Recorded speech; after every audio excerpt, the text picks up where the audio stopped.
Hey, welcome everybody to another episode of Dojo Talks. This is the follow-up or second part of our podcast about the topic of Blitz chess. What makes people better or worse at Blitz chess? Can we get better at Blitz chess? How does Blitz chess affect our chess?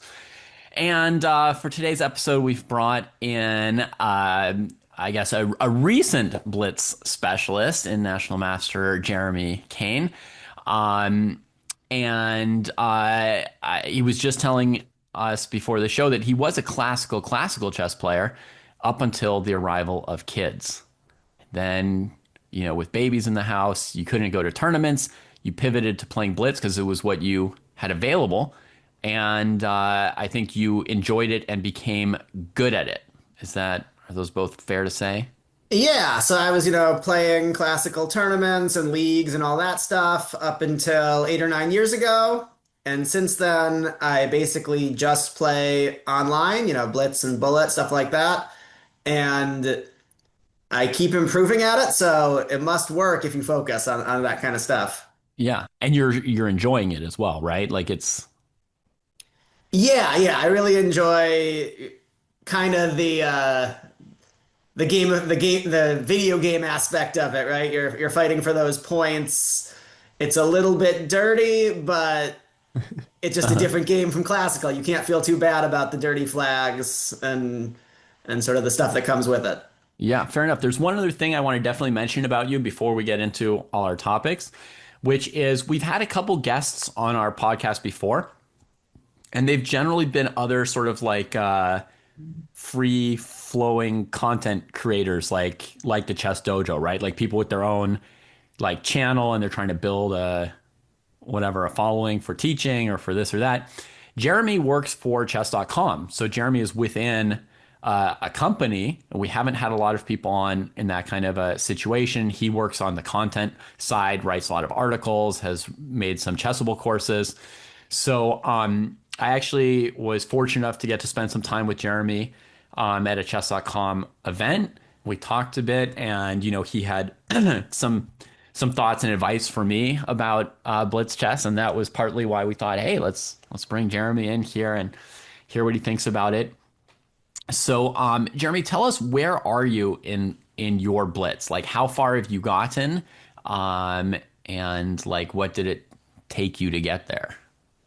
So I think when I started, years ago, I would play on ICC just sort of randomly for fun. But then a little before I started working for chess.com, I switched over to playing there just because that seemed to be where kind of the good players were congregating. This would be like 8 years ago or thereabouts. Hmm. And I don't know, I started maybe 2,400 Blitz, something like that. And I've just sort of gradually gone up, working at it, refining openings, refining sort of internalizing the speed that you need to play good Blitz. Hmm. And nowadays, I'm usually in the 2,800s. Really good day, I'm up in the 29s. If I'm too tired, I drop a little, to 28 or a little below. But generally, 2,800s Blitz and Bullet these days. One question about that. When you were 2400, would you like meet a lot of NMs, and now are you meeting more like IMs or GMs? Like what level of title is kind of normal between 2400 and like 28 or 2900? Because that seems like a very high rating for an NM to me. So you get a whole mix. Around 2,800, you get GMs. Like the very best players are like over 3,000, 3,200 or something. But you get a mix of like very strong grandmasters who are not super into Blitz, Hmm. as well as I think 28 is about the average grandmaster on the site. Okay. And you'll also just get strong, slightly above average IMs or even, NMs, CMs, FMs. You'll also get untitled players, and that's always interesting because you have to figure out like, is this an alt account of a really strong player being anonymous? Right. Is this some up and coming kid who doesn't have titles yet? Yeah. Or, occasionally it is a cheater. Sure. Always a And just for possibility there. reference, Jeremy, what was like your peak USCF rating? USCF, when I stopped playing, I was a little below 2,400. I think I peaked like 2389 or something like that. Oh, And okay, FIDE cool. lagged a little behind just because for most American players, unless you're like really searching out FIDE events, it's going to be 1 to 200 points below your USCF. Yeah. So Yeah. basically, I mean, you were a strong master. I don't know how close you were FIDE wise, but like that USCF would put you very close to being like FM, basically, in terms of FIDE. Yeah, I suspect if I had kept going, FM is probably about where I might have gotten to. Uh-huh. Okay, cool. Cool. And And now, wait, I just I think I know the answer, but you also a coach, right? I mean, your name is like Coach JM Kane on on Yeah, chess.com. so I do instructional content for chess.com. So sometimes that involves coaching. And before I was at chess.com, I was more specifically, doing lots of private lessons and lots of classes. Now the instruction's more like lessons and articles and things like that through the site.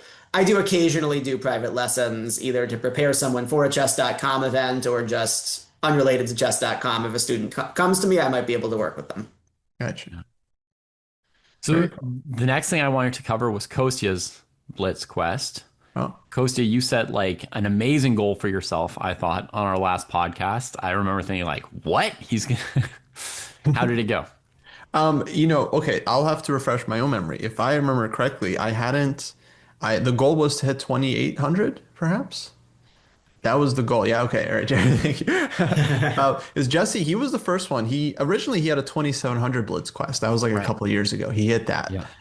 Then I also did a 2,700 quest. I hit that. I peaked at like 2,705. And then recently Jesse was doing a 2,800 quest, which I had he hit that at the time of the pod or not yet. I don't know if you guys.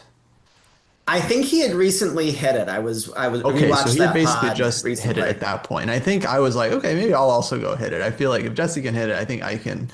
And then yes, okay, now I do remember David saying that I couldn't do it, but I more was just I to was like, just shocked. I was like, I yeah. believe you can get to 2,700 Kostya, and I'm so impressed that you could do it. I believe you could do it. And then you're like 2,800. I was like, no, maybe like 2,720. Like what? This is like, it just seems like madness. Like 100 points feels like an ocean. Yes, so I definitely thought I could do it just based on past experiences where I had been playing a lot of Blitz and then saw my Blitz rating go up like 100 points. So I felt like Blitz is so volatile and streaky that you could do it if you put enough effort into it. So I did end up hitting it. I spent most of September streaming online Blitz. I would play like 3, 4 hours a day. And I think I mostly played on stream. I rarely played off stream. Maybe I played on an alt account or something. And yeah, it was kind of gradual, but I feel like it was just a matter of like getting enough games in, getting enough reps in to where my form started to improve. And so there's always like a bit of luck, I think, with the pool. You might play a tilted player or someone who's overrated and kind of steal their points, or you might just have a particularly annoying style for someone or just happen to match up well. So there are definitely cases where you like farm people and you can gain like 60 points because someone's having a bad day and then they keep hitting the rematch button and you also and you're like, okay, sure, no problem. You just keep beating them. And then there are times where you lose points because you keep rematching the wrong person and then they're just a very uncomfortable opponent for you. So I definitely feel like there was elements of luck in terms of because I would go up and down. So I started at, I don't know, 26 something for the quest. I even went down to like 2550 when I started the quest because I was out of form, right? So I hadn't been playing a lot. Then as I started playing more, I got back up to 2600. I got to 2650. Eventually I hit 2700, which was like my previous peak. Virtually just from playing a lot and just from navigating, let's say, the natural volatility that you get from just playing so much online. I do think my play improved. So yeah, I can talk about like what specifically improved in my blitz. I even had like a blitz coach, someone who's like a blitz and bullet specialist. That was helping me and just like giving me tips and advice. That was very helpful. You guys were doing post-mortems. Like after every game, you were discussing Yeah. the X's and O's of how you should have spent your time or Yeah, basically, yeah. Shout out to Sam, the Blitz coach. But yeah, he would watch me stream, and then after every game, he'd be like, "Yeah, you spent 20 seconds on this move. That was too much. You spent 15 seconds here. That was too much." Or he's like, "You." The biggest piece of advice he actually gave me, which was surprising because he's a much lower rated player than me. He's like maybe 2,000 or so, just roughly. But the biggest piece of advice he noticed about my gameplay in terms of Blitz is that I would have good positions with more time and then start trying to win the game by sacrificing or taking on a lot of risk. And he would just tell me like, just sit on your position and sit on your clock and you'll flag them most of the time. And to be fair, that's not really like good chess. Like in classical, that's not what you would be trying to do from those positions. But in Blitz, amazing strategy. Like very, very effective. Jerry, yeah, Yeah, maybe jump just in think on of it just as how you like torture someone in classical, except this time you're actually not going to finish the game on the board. You're going to torture them until they flag. yeah, you're torturing them on the clock. Yeah, because people are playing 3-0, so we're playing without increment. And so it doesn't really matter if your position is slightly better. If you have 2 minutes versus 1 minute, some kind of Marazzi bind, and they don't have D5 and they don't have B5 and they don't have breaks, you don't actually have to win the game by yourself pushing F4 and B4 and breaking through. As long as you don't let them do anything, they are going to run out of time. So they'll have to kind of do something and break out the position. And then, of course, you'll get your chances. So once I kind of understood that like the clock is an actual weapon, it's not just like, okay, someone gets low on time and they blunder, so it's good to be up on time. It's like you can use it even in the middle game, just having that time advantage means that the other player is the one that has to speed up or do something dramatic to change the situation. So I actually do feel like my like overall blitz skills improved, like my time management and things like that, and that was certainly worth a lot of rating points in the end. And then actually, I mean, I blew past it. I went my peak is now 2849 was my ultimate blitz. And then I set my bullet peak after that. So I hit 2,700. I don't really like bullet, but I was like, I was just so informed. So I was like, let's go hit the bullet peak. I hit that as well. No problem. And yeah. Now, one thing I want to say is like I'm definitely in the camp that that's completely different than what you would do in classical. In classical, when you've got a better position and a lead on the clock, you can't just wait for your opponent to blunder because they're never going to flag. There's not like a scenario where they lose just off of flagging. Some people might like, depending on the player, there are some people who get uncomfortable in bad positions. Some people who have like a tendency to lash out. Some people have a tendency to go passive. It depends, right?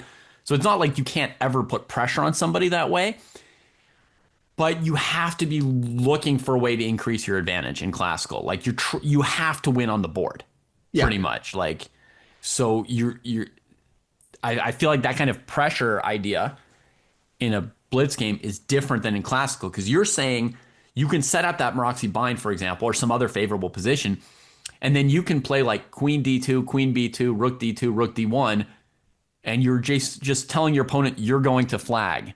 And then they're like, oh, shoot, I better play d5 and sack a pawn or something because you're basically threatening a win that wouldn't be available in classical. Yeah, and a lot of times you only have to make like 2 non-moves before the opponent like freaks out. Yeah. Oh my God. Because a strong player can tell when you're trying to win the game and when you're trying to just kind of stall and just kind of flag them. And they're like, once they realize what you're trying to do, they're like, uh-oh.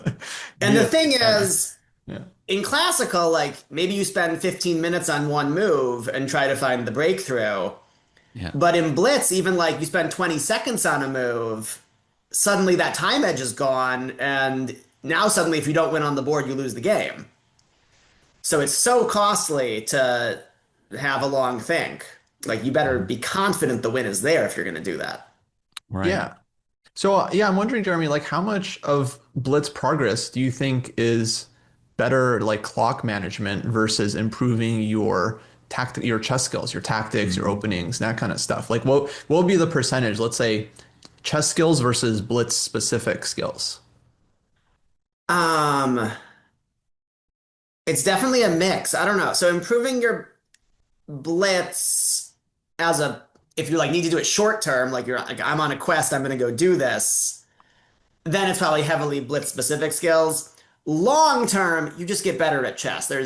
I know last podcast you talked about like Andrew Tang and a few examples where someone's significantly better at Blitz. But I think historically, just like the best Blitz players are the best players. So like generally, you want to get better just at chess. And then if you're like got a Blitz tournament coming up, then focus on Blitz for a week. Yeah. Yeah, because I would think like there's a limit to how much you can improve off of like Blitz specific stuff. Like at some point you're managing your time well, or you understand how to use the clock as a weapon and you know when to stop and think, but when to keep playing. And like at some point, like that stuff is going to hit some kind of limit, right? Where you actually have to get better at chess. That probably is true, but I'll let you know when I get there. Okay. Yeah, I You're think it still also improving the blitz depends. skills. I think it depends on the player. Like, I think certain players have like better blitz instincts and they already know kind of how to do this stuff, like play quickly, kind of play on the clock, play unpleasant moves for the opponent when they're in time trouble, things like this. Mm. For me, I would say I'm like kind of like 50-50. I imagine David, like you hate all kinds of stuff like that. So it's like, but there are certain players, let's say they've already maxed out their skills on that end, and so they wouldn't be able to make much progress because Right. they already kind of do that. Yeah, just like in chess, where you could max out your endgame skills or your opening skills or something relative to your other skills, at some point you might have to work on other things. Blitz is going to be a mix of the blitz specific skills and the just chess level. There's Yeah, okay. you want to have good positional understanding and tactic. Of course, being able to calculate quickly is going to translate to any type of chess. Yeah. I just want to mention there's a final factor that I'm sure helped me, which is that I feel like there's definitely inflation on the site, chess.com. I mean, all sites really, but I just generally believe that like in general, people have gotten higher rated in Blitz over time. So I'm sure that has boosted me up as well. I wondered if that might be part of the reason for my success. I mean, 2849 Costa, that's shocking. Um, my quest, by the way, to update Yes, that let's hear one, it. I Yeah. also made my quest, which was 2600, and I think my max might have been 2648 or 49, kind of like Oh. what you were saying Mhm. about you overshooting it. Um, I know right when I made my 2600, I immediately started another game and I told people the point of having a 2600 rating or whatever rating you're shooting for is not to then sit on it and stop playing. Like I immediately was like, let me like lose this rating immediately if that's to be, just like play one more game. But yeah, I went past it as well. I had a first period where I couldn't where it didn't go up at first. I had to sort of like play a bunch of games. My rating was kind of stable, and then what I did was like I looked over a bunch of games and asked myself like what was I losing the games on? Like was it time, was it position, was it tactics, like just tried to like figure out like what is dragging me down the most. And for me, I thought it was like the positions I was getting out of the opening, and just sort of like opening knowledge, a mix of like some games I was basically lost out of the opening, and some games like maybe the position was okay, but I just didn't know how to play it, and so then I played the middle game badly. And so the main thing that I went back and did was just like improve my openings. So first of all, I stopped playing all different openings like I do in classical chess, and in general, I'm always playing the maximum number of different openings to sort of increase my chess erudition, right? General knowledge of everything. But for the Blitz quest, I was like, I'm just going to repeat the same openings, right? For 1 month or 3 months or however long it takes, and sort of hone in those openings a little bit and get better at them and review them. And basically then I would just always go back and say, like, which opening am I doing less well with, right? Like there was like an opening where I was always getting good positions, but scoring badly. So something needs to be fixed there, right? Because the percent score in the games is what actually matters, not like do you have a zero point 0.7 advantage on move 20. So there was something wrong with how I was playing those positions. So I just like went back and kept working on those. And when I finally broke through, it was because I had 10 games without an opening disaster at the very end. And to give you a sense, like previously, I had 10 out of 25 games that I considered an opening disaster. Many of them with like no second chance, and many of them just like maybe some bare second chance, but really like you're just dead the whole game pretty much. So I just like really like rooted out the opening disasters. That was one of the main things I did. And the second thing I did, which we can talk about more maybe later, was I just sort of like reduced the complexity and difficulty of what I was doing. Like if I saw something like very complicated that might be good, in general, I just wouldn't play it or think about it. I just do something simple instead. Yeah, which again is like counterproductive to classical chess because those are exactly the kind of ideas maybe you do want to try out in a over the board game, like something that looks aggressive but also challenging and correct to you. Whereas in Blitz, it I'd might say just so. be impractical. Yeah, I Yeah, would say so. and it sounds like honestly you probably got 50 or 100 more points on the table there if you want to keep focusing on your opening repertoire. Hmm. Oh yeah, I hadn't maxed it out yet, and in fact, I found that like I just couldn't remember things. Like I would be like, oh, I'm like doing badly against this opening again after like, 2 weeks and just like reviewing and reviewing my opening file on it. And I would like forget my fourth or fifth move, like just like 10 minutes later. So there's probably some hope that I could improve the openings even more.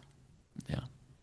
And I think a key thing with the openings is you want to have something, if you can, where the natural course of the game, if the opponent's just playing, quiet developing moves, gets you a really good position. So, like, I know, Kostin, you did a video on this a few years ago, the Tromp wall. Yes, we Like, sure love for the Trump wall yeah. So attack. it's a stone wall setup with your bishop outside the pawn chain. And, black has several ways to get an okay position, but they all require sort of some sharp ideas. And if black just calmly develops and puts pieces on natural squares, white just has like a really easy kingside attack. Hmm. And who has time in Blitz to have those sharp ideas ready for black? Right. Yeah, I feel Uh, like there's a number of these like Blitz systems that are very, very tricky in Blitz. You only see them in Blitz. Like, almost no one is playing Trompowsky over the board. It's like very, very rare these days. Hmm. Because it's like again, classical, it's like you do have time to spend 10 minutes and be like, okay, I don't remember exactly what to do, but let's start being concrete, start making good moves, like you'll be absolutely fine. But yeah, in Blitz, there's the problem for the other side is that there's all these differences. Of course, now like the Jobava London is super popular. People are probably used to playing against that, but then they have to face the closed Sicilian, and then they have to face like random gambits, and like all these other just system openings that people can specialize in. So, Jared, do you believe like specializing in a blitz line is productive? yeah, so what I do is I have my sort of specialized lines where, again, I'm trying to get an initiative if they play quietly. And I actually don't want them to be particularly popular. Like the Jobava London was probably a great blitz opening 5 years ago, Right. but everyone at the master level now has some line against the Jobava London, Hmm. and it probably has lost a lot of its sort of power that way. Yeah. Um, so I like these lines that are honestly just sort of my own theory at this point because I play enough blitz games that I can go, hit the game review button or put it in ChessSpace Yeah. and find like, oh, what was my first mistake? What was the first weird move and how do I play, just one move better next time? And when you repeat that like thousands of times over the course of a few years, Hmm. you get these like hyper specific openings that no one else in the world might know as well as you do. Yeah, no, that's so true. I think this like one move strategy, I think I forget if there someone like coined the term for it, but I feel like it's quite a popular approach. You play a bunch of blitz games and then you just look at the first move you deviated, you check like what would have been better, and then you try to remember that. And usually you can make the same mistake multiple times. Like you just forget multiple times that you had to play a certain move, but three, four times eventually you do remember. You start to remember and then your play does kind of improve one move at a time. Yeah, so during my quest, I was playing a lot of e4, c5, knight f3, d6, bishop b5 check. Hmm. And then whatever they put on d7, eventually I would just take it and then go c3, d4. And it's not like that good, but because I was just playing it like game after game after game, I was just so honed in on like the nuances, how they can go wrong, deep into an equal end game, like how I can put pressure. And even if they do know like all the same stuff, I'm still going to be up on the clock because I'm just like blitzing it out. I'm getting this every single game. But that's of course another big difference between blitz and classical. In classical, you got time to prep. So I was afraid to actually play my blitz repertoire in classical because I assumed that all my opponents are going to be looking at openingtree.com and just seeing what I play in blitz and just being like, okay, I know what to do. That again, like just looking it up, right? Whereas in blitz, of course, you're just playing against the pool, and so you're often coming with a surprise weapon because they have no idea what you do and they haven't had time to check it recently. Yeah, unless you're playing a match like the I Am Not a GM or something like that, where they're going to prep for you, like you just don't have to do opponent specific prep really in Blitz. Hmm. Yeah. Although actually I would do that because I would face some of the same players, just in the so sometimes just face the same guys. Like you're in the 2650, 2750 range, you play from 6 to 8 p.m. Eastern. You're just going to run into the same opponents, right? That just always play. So I would play folks, with their random usernames, and then afterwards I play like 20 games against them and be like, okay, what do I do against this stupid like King's Indian attack they keep throwing at me? Like, and then I would actually just prep and so I should say, yeah, it doesn't happen very often. I play the Bishop G4 Queen's Gambit accepted as black a bunch. I even have a chessable course on it now. And I can tell they know it's me if they play H3 right away. Because you would only play that if you think your opponent's about to play Bishop G4. Oh, that's funny. Oh, they play H3 before Bishop G4? Yeah, they play Knight F3, Knight F6, H3. I don't see it very often, but again, I don't think most people know who I am online. Right. Well, that doesn't seem like a correct move. That shouldn't be a problem for you. Yes, if they're going to play a bad move, I'll play a different opening. It's fine. It's a fair trade. Yeah. Okay, so Jeremy, so recently you wrote this piece on chess.com.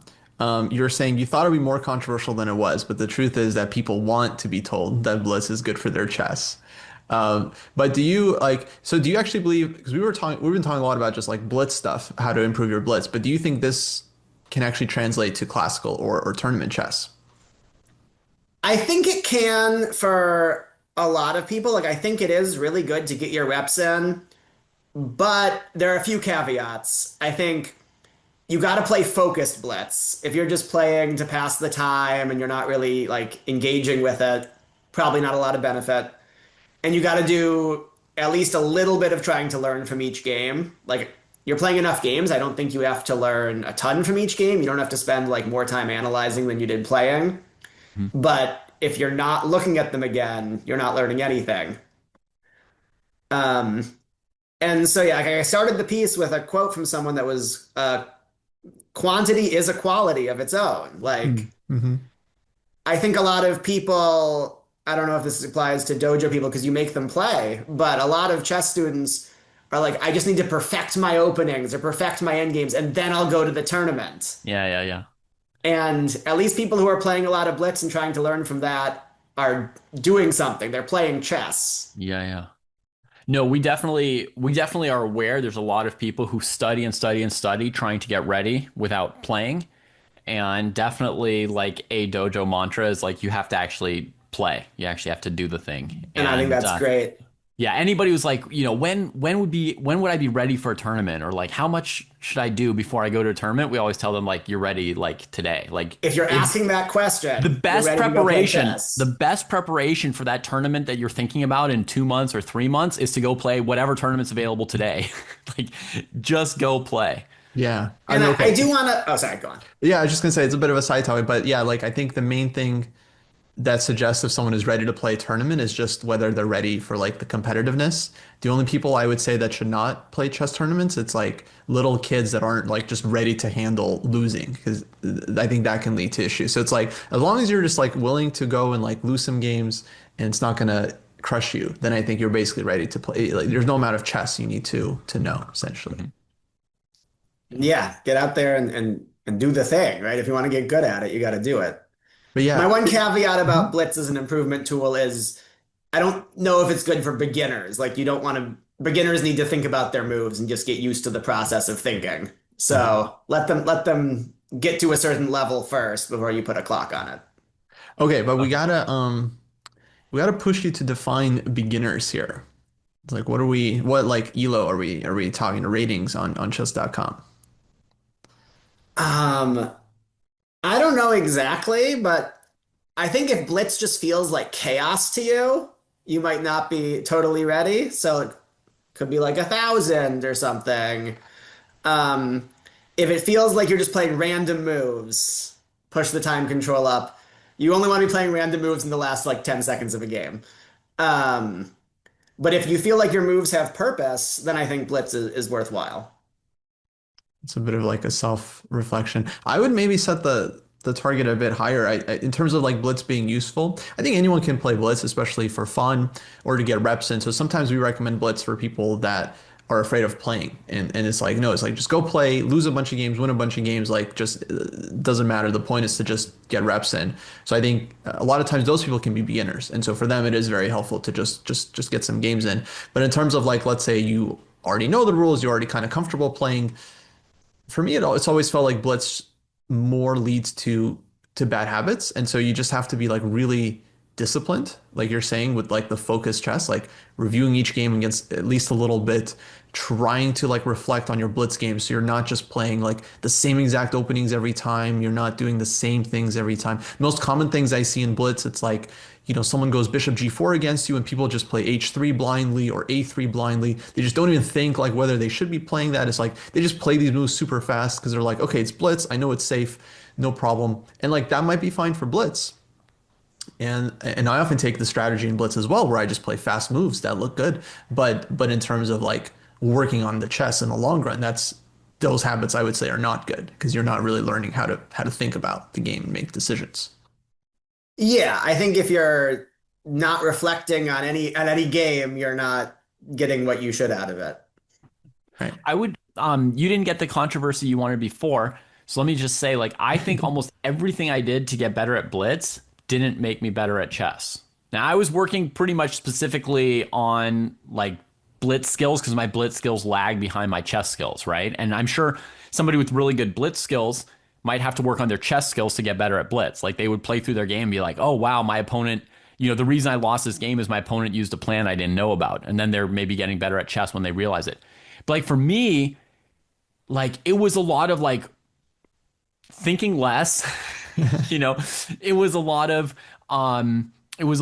like minimizing like risk and stuff like that. It was a lot of like not looking for the best move, but just looking for like an okay, like a lot of it was not really the best. Even when I say like I went back and reviewed my openings and improved my openings, right? Like I wasn't looking for like a sharp line because I didn't trust myself to remember it or use it properly in a blitz game, right? I was just like, what's a way to get like an okay position and then just move back and forth for 50 moves and win in the end game. And basically almost every game I won was from an end game.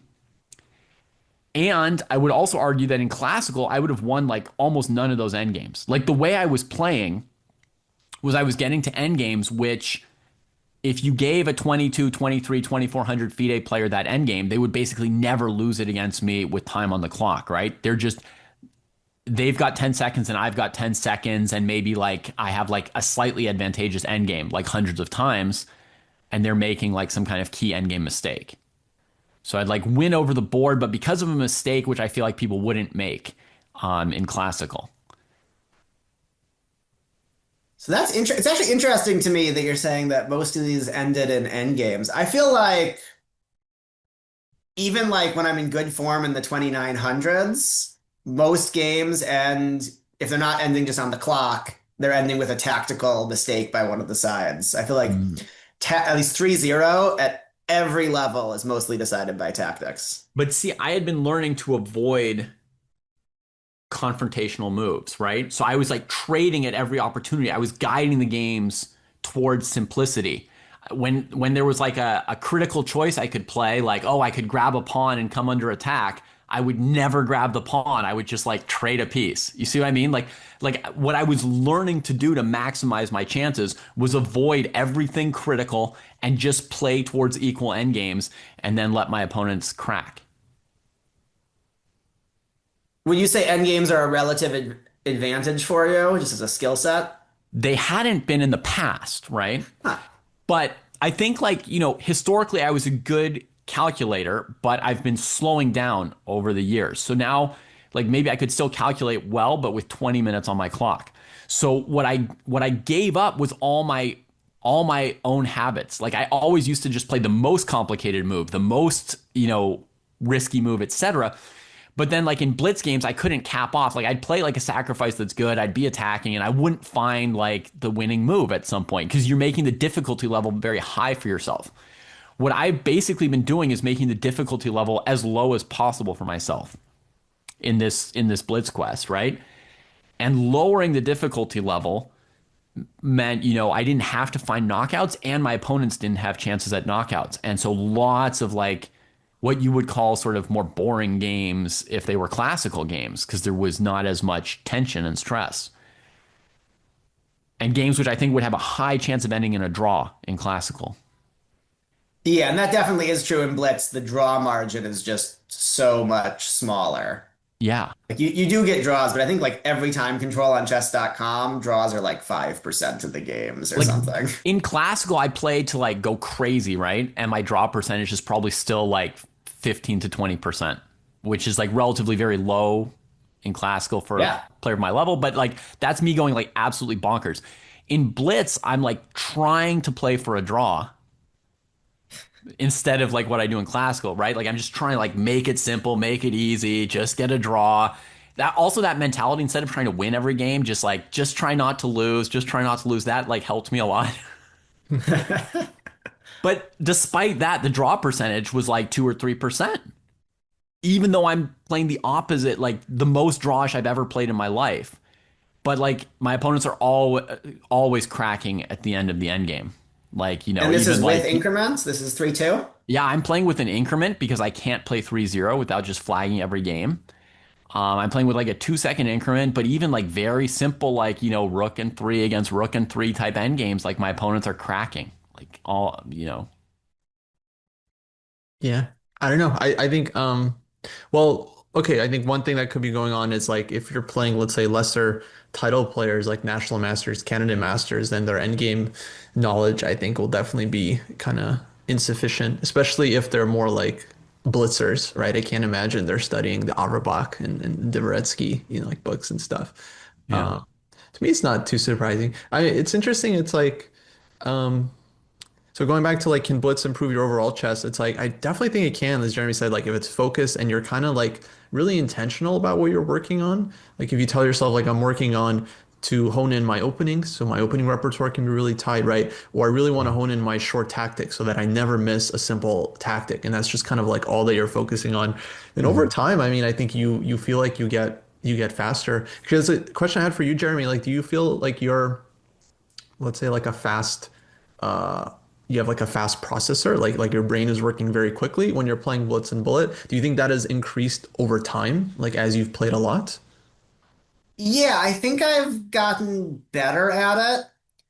Although I feel like in Bullet, I kind of just max out. Like there's a level of like how awake and alert I am that day, and I can't get past whatever my like body can do at that point. Hmm. Whereas Blitz, you have some amount of like, okay, let's extra focus, let's calculate, let's overcome whatever. Bullet is just instinct, and you there's like each person I think has a limit for based on how they're doing that day. Mm-hmm. But over time, your bullet has gone up, right? Yeah, Bullet has gone up, and I'm not sure that one's like a little less intentional than Blitz. Blitz I'm kind of working at.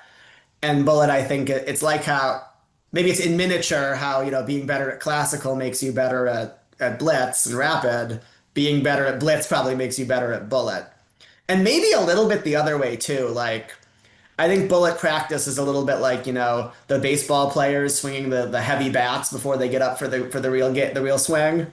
Uh-huh. Bullet gets you just thinking really fast before you go into the next, the slightly slower Blitz games. We're seeing a Yeah. move. Yeah, and then the Blitz feels like, oh, like you got so much time now. Makes, Yeah. I have makes another sense. question for Jeremy, but first I want to agree with something that you were saying, Kostya. Um, I think that depending on what you focus on as you go into your blitz games, Yeah, you could improve at different things, right? right. So because I was specifically trying to work on my very lagging blitz skills and clock skills or whatever, right?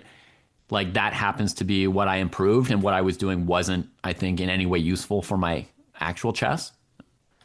But if I were working on something else and focused on something else, then maybe it would improve my chess.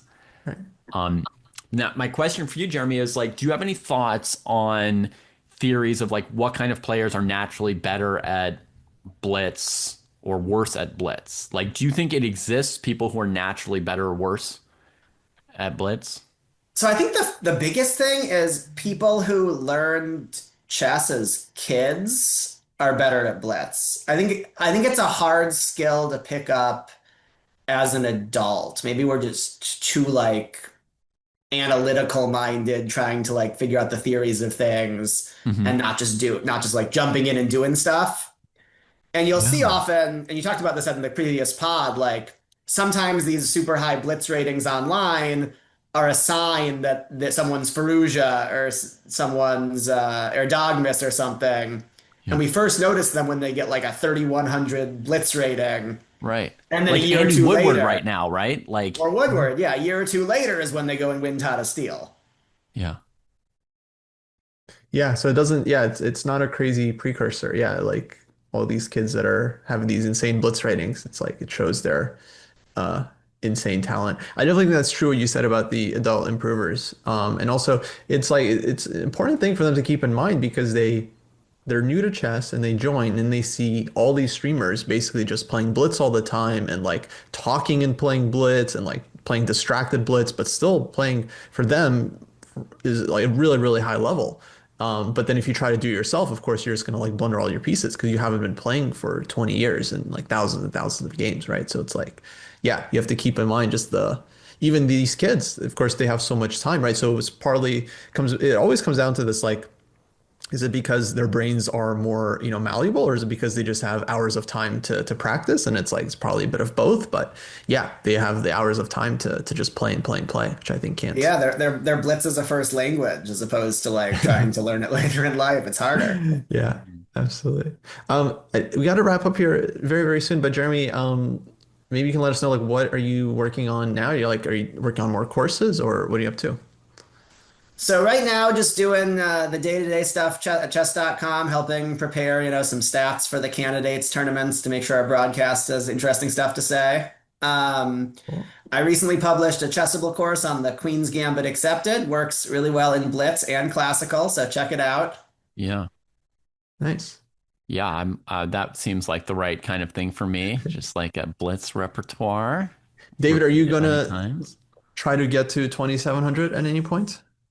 No, I think what happened was like it was fun for a while, like learning the new skill and improving in Blitz and like seeing what was or wasn't possible. Because I've got sort of my theory that people who are naturally calculators are going to be naturally less good in Blitz and like really have to make adjustments of some kind. So I stopped playing like a calculator and started playing like, a quote unquote old man or whatever, like endgame, all exchange variations, and stuff like that.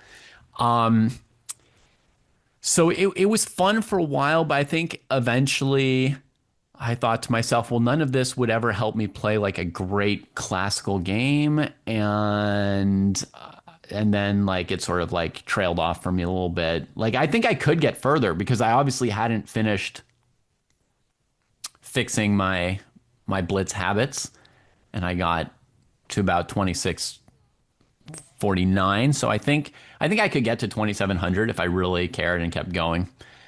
But I guess I don't really care to so much. Like this was an interesting experiment. I enjoyed it up to the point that I did. And then I kind of stopped playing as much and I don't super miss it. Alrighty. I was thinking I might try to go for 2,900. It's hard for me to because I wanted to start playing online again, and it's hard for me to play without like a quest. So Yeah, yeah, I without like some having a real quest. Yeah. I might goal. go for. I saw Levy hit 3,000, which is pretty wild. So, Jeremy, I think you can totally hit 3,000. I feel like you mentioned you're like 29 something. Like that's within Yo, no, volatility. I You think can I just hit 2941, so 59 points to go. Not like all the way there, but I think if you just play enough, you should be able exactly to fluctuate 60 points up and down, right? easily. Yeah. Just enough games will let you do it. Actually, I wonder Liang, he actually wrote a paper on this that he's explaining to me because I didn't really understand, but he wrote an online thing about just like how many games it would take if you didn't improve your level for your rating to just fluctuate with just a natural oscillation if you just played enough games.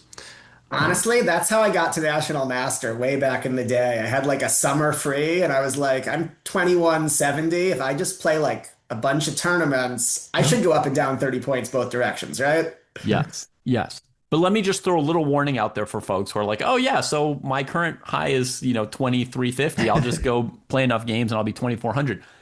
It's possible that whatever your current high is was based on a big fluctuation already, right? So like Kostya 2849 or me 2649, that might already have been like the plus 60 from what our actual average resting place is at the moment, right? So True. people may also have to like pick something to improve. Yeah, the best thing to do is probably bring up the average, and then your crazy peaks are going to eventually get up, 100 points above that average. Yeah, Yeah. But you can't just count on the crazy peaks.